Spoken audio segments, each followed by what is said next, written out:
Hey everyone, so today I'm going to be solving question number 38 from the Chapter 8 homework. A constant torque of 25 Newton meters is applied to a grindstone whose moment of inertia is 0.13 kilogram meters squared. Using energy principles and neglecting friction, find the angular speed after the grindstone has made 15 revolutions. So we're going to start out by writing our givens. We have moment of inertia is equal to 0.13 kilogram meters squared.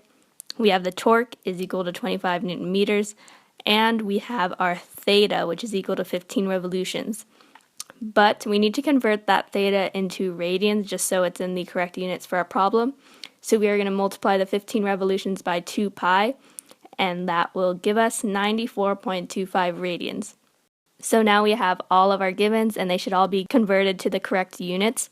And for this problem, they actually give us the equation that we need to use to solve for the angular speed, which is torque times the theta is equal to 1/2 moment of inertia times the angular velocity final squared minus 1/2 moment of inertia times the initial angular velocity squared.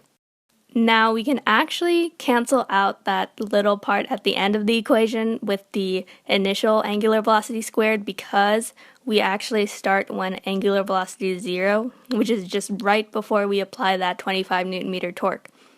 So all we have to worry about is that first part of the equation, which says torque times theta is equal to 1/2 I omega final squared. And this works out really great because we have everything except omega. So we're going to plug in 25 Newton meters for torque. We're going to plug in 94.25 radians for the theta. And we can also plug in 0.13 kilogram meters squared for the moment of inertia. And then once we do that, we solve for the angular velocity.